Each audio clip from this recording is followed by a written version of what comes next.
All right, you want to start a business? Well, I've always thought about it. I think the only true way to like massive financial success is to own a business. Now, what's your market? Let's say, right? Like, or did you not have a market to compete with when you started? So the way that I filled so when I first started buying supplements, I couldn't find something in Canada that was more of a simplistic, single amino acid style brand where I could make my own pre-workouts or I could make my own drinks or whatever by adding the actual products into a mix myself. So that's how Canadian Protein started. It was more of like a bulk simplistic brand, right? Which, you could get from the States, but the quality from the States has always been just shit, right? The FDA can't control anything. There's just way too much scale over there without enough people to regulate the market. Mm-hmm. So by my own, personal desire to consume these products without being able to find them in Canada, I created the brand. So, and I knew that if I wasn't the only one that wanted a simplistic brand when I actually started, because when I did start, the shelves were full of, like, you probably remember, like all these brands that were just like had massive bodybuilders on them, and it was just like all the packaging was like chrome the fuck out, like you know what I'm talking about? It was gold 100%. And chrome and super bright and this and that, and I was like, holy shit, like this is it's like, I don't even know how to explain it. It was like almost insulting, and the advertisements were like insulting, and they had these guys that were bodybuilders advertising these brands that had like chains on their neck in a Speedo with fucking work boots. Like, it was like such a weird, like you said, I couldn't vibe with it. It was just like, first of all, I never wanted to look like that. Number two, like, who the fuck actually dresses like that? It's super weird, okay? Like, I don't wear Speedos, okay? Nor would I ever wear a Speedo with work boots wearing chains, okay? Like, it's just super weird. I always felt like that. And that's what what felt like the whole industry was trying to attract. And what felt like the industry thought the general public wanted to aspire to look like. And I'm like, no. The general public, let alone fucking women, don't even find that remotely attractive. Great point. So I wanted to create a brand that like wasn't insulting, that attracted the general population that wanted to be healthy, that offered great value and was better quality than the majority of everyone else. But what I did that I feel somewhat separated and was a differentiating factor for the brand was that I openly posted test results of the product. So when I came out and said, hey, my product is good quality, I wasn't just saying it, I was proving it. Yeah. And that was like, I don't care what anybody says, I was the first one to ever do that. How do you test result it? Like, what's the test? We were sending our test results away to Is it lab. purity? Is it cleanliness? With purity, microbial product testing. So for example, like we would test for ID to make sure that the product met, that it was in fact creatine, right? Number one, because some people just in the market, you always hear about people putting out product that isn't even accurate, right? Doubt. So there's that. So we want to make sure that people understand the fact that, like, hey, when you're buying creatine, here's a test result that says it is creatine, and this is a lot number for this product that does in fact say it's creatine, okay? Then number two, we wanted to make sure that, it was safe for the general population to consume. So we were running microbial testing on it to make sure like there's no, microbial contaminants in the product to make you sick, okay? And then number three was the quantification of the product. So say, for example, if whatever says on the label in terms of protein content, if it says it's 80% protein per scoop, then that's what you're getting. Nice. Within a certain range, right? There's always, ranges that you have. Yeah, there's tolerances, right? But within that range, like, yes, you are in fact getting this amount of protein. That's really good marketing. Yeah. Because really like you got to think, when I first started this brand, when I first started Canadian Protein, the world did not trust, and the world still doesn't trust nutritional products. So like, how do you build trust? You prove it's good quality. Yeah. Not just, hypothetically speaking, oh, it's good quality. Just everyone believe me. No. I'm going to prove it. I didn't know how else to do it. I was just like, I didn't have the marketing dollars to say, well, hey, what people do is they slap an athlete on the front and then they say, well, there's your trust. Yeah. And like athletes, like, okay, like look at Lance Armstrong. Well, you believe that guy now? Like the guy fucking exactly. lied through his teeth or like, who knows, right? Like Barry Bonds, like. But that's literally how they do it. I totally agree. I like your way better. I didn't have the money. Oh yeah, for sure. Right? Yeah, and arguably those ways are better because you're getting in front of way more people. There's way more scale. But how much money does it actually cost? I don't have the money for it. So in the end, when you say it's great quality, I didn't want to wait for word of mouth to spread, that it is good quality. And then people still don't really actually know whether or not it is. I wanted to prove it. Yeah, that's how I proved fantastic. Now, when you first started out, your name wasn't Canadian Protein. No, what was it again? True Supplements. True Supplements, yes. Now, what prompted the switch? Because I knew people were searching for the term Canadian Protein. Mm-hmm. So I knew that if I created the brand Canadian Protein, now that's another thing, right? So in the beginning, starting or let me give the analogy of Canadian Tire, okay? When Canadian Tire first started, they only sold tires, okay? So in the minds of people, they wanted to get Canadian tires, okay? Or they were looking for Canadian tires. It's an easy segue into, okay, well, I'm just going to go to Canadian Tire. So when someone was online searching for protein in Canada or Canadian protein, guess who ranked for it? Brilliant. I did. Brilliant. So it was like a natural, and the fucking name was available. I bought it for $9 sitting on the fucking toilet in a McDonald's on the Strip in Vegas. That's literally how when I bought it. Yeah, it's unbelievable. I was taking a shit in Vegas in McDonald's. Nice. And I bought the fucking domain name. Yeah, that's great thinking, man. Yeah, so because all these I knew, at that point, this is why I advocate for a lot of people, even in real estate, manage your own properties yourself for a little bit, okay? Because I knew from my knowledge of running my own SEO for a few years myself and understanding and schooling myself on how to run SEO, I knew that if I bought that domain name and changed my company name to that domain name, eventually I'm going to be able to pull the organic search results for Canadian searches in the country and pull them towards my way. And then if I could develop a great brand, if I can develop the brand equity behind that generic search term, well, then that name no longer becomes generic. It's synonymous with my brand now, and that's what we've done. This is high level stuff. I hope people listening get if you're starting. You understand what I'm talking about, No, this right? is brilliant. Yeah, like when it's so simple, but it's so brilliant. Now in Canada, when you hear the name Canadian Protein, now it's a brand. It's no longer a generic search term. Yeah. Right? When people are searching Canadian Protein now, they're not searching generic. There might be some, but they're typically now what we're seeing. They're looking for us. Like if you're typing Canadian Tire. Exactly. Now, what do you, retrospectively, would you have started with this name if you were wise enough? Right from the start. Of course. Yeah. For sure. So you just realize after all this time, because you're right, if I'm typing in supplements in Canada, I'm going to get 1,000 results, and you're going to be one of them.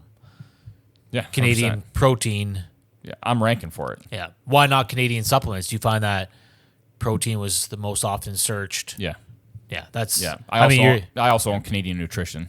Nice. Right. Does it filter back to? Yeah. Okay. Yeah. Yeah. So that's super high level stuff, man. That's awesome. So that's what you do now. I'm not saying that's the answer for today, because now today it's even more saturated, right? So how do you differentiate your fact?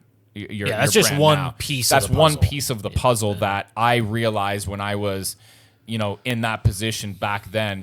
10 years ago, 12 years ago. How am I going to be able to pull results for people on Google doing these types of searches? Yeah. Now that the brand is where it is, it doesn't matter. The brand equity in the country is massive, which is why we're in Costco now, right? Yeah. There's a reason why Costco picked us up, and it's not because we're not a known brand. There is a reason. No doubt. Right. Take me through the brand building process, I guess quickly from working in your basement, mixing protein to where you are now. Yeah. So honestly, the biggest process, or the hardest process, is consistently producing good value. That's right down from the customer experience, which we had a hard time with respect to customer experience. We had a lot of issues with customer service and dealing with the volume of customer service coming in. That was hard, and I feel like we'd even be further ahead if we didn't have those issues. So properly dealing with the customer experience, handling the customer experience in the right way is really big. That's one of the reasons why you got to think, why is Amazon where it is?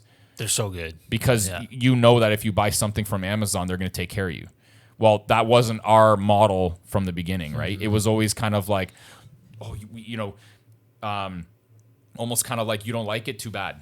Like that was in the beginning, and that was my fault because I was looking at it from the wrong lens, right? I wasn't looking for them from a lens of like, hey, how are we going to actually scale this brand with proper service? It was more so like, well, if you don't like the brand, that's not my fault. That's your fault because you bought it. Exactly, right? And that was totally wrong. That was very wrong of me. And I feel like I actually stunted the growth of the brand in the beginning because of it, because of my hard-headedness, to be honest. And then continuously putting out good quality product for a great value. And the value is the price relative to market competition and quality, a combination of price and quality. It's a perceived value. So say, for example, when somebody is consuming your product, again, obviously it's comparative to the market, right? So what's the experience comparative to the market, right? There's not, you're not comparing to a utopian type of product because that doesn't exist. You're comparing to the market itself and what those people are used to. So I was consuming other brands' products. Okay, well, this brand is really good, but how do we make ours better? How can we become more competitive in terms of value? So it's perceived value where when you consume my product, you feel like you're getting more value than what you actually spend. Like that's important. Yeah, right. That's great. Right down from the customer experience as well, right? Where, okay, well, I'm paying $50 for a product. Comparatively speaking, the value I feel like I'm spending, I feel like the value that I'm getting is $100 worth. How do you create that type of value for that customer where they are, you're over, what's that term? You're over delivering, and the customer's underpaying for it, right? Yeah. So how do you create that experience? And that's what you're talking about, right? Is you have this high quality product for less value, or for more value than what you're actually paying. Yeah. Right? That's really important. I feel like that, if you can accomplish that in whatever world you're in terms of service and product, The place I go now, the coffee's actually really good, but they have zero brand. That's the one with the zero customer service. Just kind of like they don't care is the vibe. And I have zero loyalty to them. I go there because the coffee's good. I just don't have anything else. But my loyalty is I'm always open for other options. Is it price wall? It's fair. Yeah, it's fair. Yeah. But the loyalty though, right? Like I'm not, if I find somebody else that does it better, I'm gone. Yeah. Forever, right? So it's this so mix of factors. If you're not getting that experience when you walk through the door there, like it's right down to the packaging. It's a brown bag with a sticker on it. And to be honest with you, that's one of the hardest things that I found in order to compete with is a brand or a business that offers service like above and beyond anybody else, because anybody can create a product. Anybody can copy your product. Anybody can create a design, anybody can create, or compete on price. I don't know if I already said that or not, but I'll say it again because it's very important to note that. But if you're competing at a level of, at the top of the at the top of the top with respect to service, that's a very hard thing to compete with. Look at Zappos. I think it was Zappos. What was that shoe brand? Remember that shoe brand that Amazon bought? Was it Zappos? I can't fucking remember. Yeah, I'm not sure. Anyways, whatever shoe brand that Amazon bought, they didn't buy that because they were just like selling a lot of shoes. They bought that because they wanted to adopt their customer service models. Wow. And then that's when Amazon started really expanding their businesses is from that model, from that shoe company. Yeah, Amazon's like fantastic. Yeah, I remember when I was doing a lot of, when I was like, fuck, we need to turn around our customer service, right? Like our customer service is really slacking. We want to really, scale the brand. How are we going to do this? One of the things that we need to do is offer better service. So I remember calling Zappos or whatever. I can't fucking remember what the brand name is. Anyways, doesn't matter. And I remember calling them and I was like, hey, I bought a pair of shoes. I wore them for 6 months, but I just really don't like them. And they were like, okay, well, we'll accept a return this time, but next time, you can't like wear the shoes for 6 months. And then like, but they said that they were going to return them. That's crazy. Yeah. And then obviously I hung up the phone because I never bought anything from there. But you see what I mean? Like now I'm not saying that that's the extent that you have to go, but that was a model that Amazon adopted. And I'm not surprised that Amazon is where they are. The only issue with Amazon, though, is they don't take the onus, right? If you're selling shoes and you don't like your shoes and you message Amazon about it, you're getting fucked. It's not Amazon. The retailer is. The retailer is. Same with Costco. I still think that there's a little bit of, people aren't too happy about that, right? So, it is what it is. There's maybe got to be a little bit more of a balance there. But nonetheless, it doesn't matter. At the end of the day, service was the biggest, I feel, setback for me and the biggest reason why Amazon scaled to where it is now. Mm-hmm. Yeah. Oh man, there's so many. We'll have to do another episode because there's so many more factors that people need to hear about. Yeah. If you're thinking start in your basement, start small, offer it to friends and family first, get their feedback, and start a website. Start offering it online. Start pulling keywords from other big brands that offer the exact same thing. So start marketing. I wouldn't just market, coffee in Canada. What I would do is I would pay for ads targeting other brands that are very similar to yours, so that when someone searches for that brand, you pop up. I see. That's what I would do. Yeah, and that would be like social media. Yeah, social media, whatever, man. Yeah.